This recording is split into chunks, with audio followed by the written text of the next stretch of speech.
ఇక్కడ ఇది దర్జాగా చెరువు స్థలం కబ్జా, వరుస సెలవులను అనువుగా చేసుకొని నిర్మాణం పూర్తి, చూసి చూడనట్టు వదిలేస్తున్న అధికారులు, లంచాలు పుచ్చుకొని సైలెంట్ అయ్యారని ప్రజల ఆరోపణలు. శేర్లింగంపల్లి చెరువులను కుంటలను కాపాడతామని ఎంతో ఆర్భాటంగా ప్రారంభించిన హైడ్రాకు తాజాగా జరుగుతున్న కబ్జాల విషయం తెలియటం లేదంటే ఎవరూ నమ్మరు. ఎందుకంటే ప్రభుత్వంలో పనిచేస్తున్న అధికారులకు రాష్ట్రంలో అన్ని ప్రాంతాలు, వ్యవస్థలు, వివిధ శాఖలకు సంబంధించిన వివరాలు అధికారుల వద్ద ఉంటాయి. కానీ ఎవరైనా అడిగితే మాత్రం తెలియదు, అవునా చూస్తామంటూ అంటారు. వివరాల్లోకి వెళ్తే షేర్లింగంపల్లి మండల పరిధిలోని మక్తా మహబూపేటలోని పెద్దకుంట చెరువు 121 సర్వే నెంబర్లో గల 300 గజాలకు పైగా ఉన్న చెరువు స్థలాన్ని కబ్జా చేసి మక్త గ్రామానికి చెందిన మరో నాయకుడిని అడ్డం పెట్టుకొని పెద్ద రేకుల రూమ్ కట్టి చుట్టూ ప్రహరీ నిర్మించారు.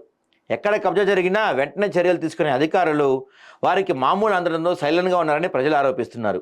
కబ్జాదారులు, నాయకుల అండదండలతో అధికారులు చర్యలు తీసుకోకుండా అడ్డుకట్ట వేసి యథేచ్ఛగా కబ్జా స్థలం నిర్మాణం పూర్తి చేశారు.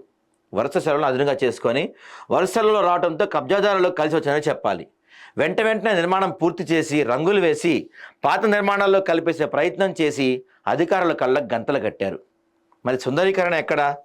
నగరంలోని చెరువులు సుందరీకరిస్తామని చెప్పి ఇటీవల ఓ సంస్థ సుందరీకరణ పనులు అప్పగించారు.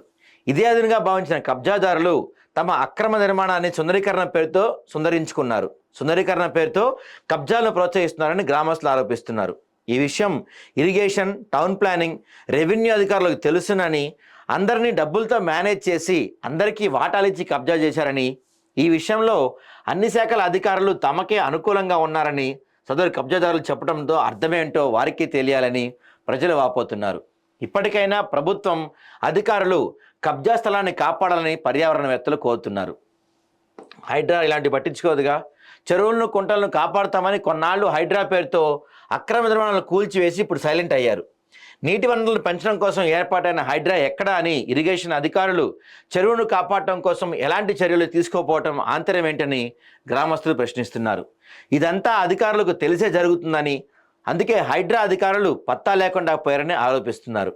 మరి కాపాడాల్సిన అధికారులు ఏం చేస్తున్నారంటే చెరువులు, కుంటలను కబ్జాదారుల నుంచి కాపాడాల్సిన అధికారులే చూసి చూడడం వదిలేస్తే పరిస్థితి ఏంటని ప్రశ్నిస్తున్నారు. చెరువును సుందరీకరించాల్సింది పోయి కబ్జాదారులను వదిలేస్తున్నారనే ఆరోపణలు. ఇప్పటికైనా అధికారులు స్పందించి కబ్జా స్థలాన్ని కాపాడి అధికారులు వీళ్ళపై చర్యలు తీసుకోవాలని కోరుతున్నారు. మనం వివరణ అడిగాం శేర్లింగంపల్లి ఆర్ఐని. ఆయన ఏమంటారు? సమస్య మా దృష్టికి వచ్చింది, ఎంతటి వారినైనా ఉపేక్షించేది లేదు.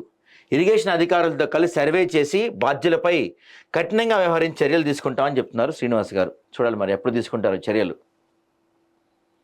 2 ఏళ్ల నుంచి డ్రైనేజీ పొంగి పొరుతుందంట మల్కాజ్గిరిలో. చూడండి, ఓట్లేస్తే తమను ఉద్ధరిస్తారని గెలిపించిన నాయకులు తమను పూర్తిగా విస్మరించారని స్థానికులు ఆవేదన వ్యక్తం చేస్తున్నారు. వివరాల్లోకి వెళ్తే మల్కాజ్గిరి నియోజకవర్గం గౌతమ్ నగర్ డివిజన్ పరిధిలోని వీధి number 1 Gautam Nagar railway gate దగ్గర గత 2 సంవత్సరాల నుంచి మురుగునీరు రోడ్డుపై ఏరులై పారుతున్న సదరు విషయాన్ని స్థానిక corporator, MLA, GHMC deputy commissioner, GHMC ఉన్నతాధికారుల దృష్టికి తీసుకెళ్లినా నామమాత్రాన కంటెడుపు చర్యలు తప్ప ఈ రోజు వరకు సమస్య పరిష్కారం కాలేదంటూ స్థానికులు వాపోతున్నారు.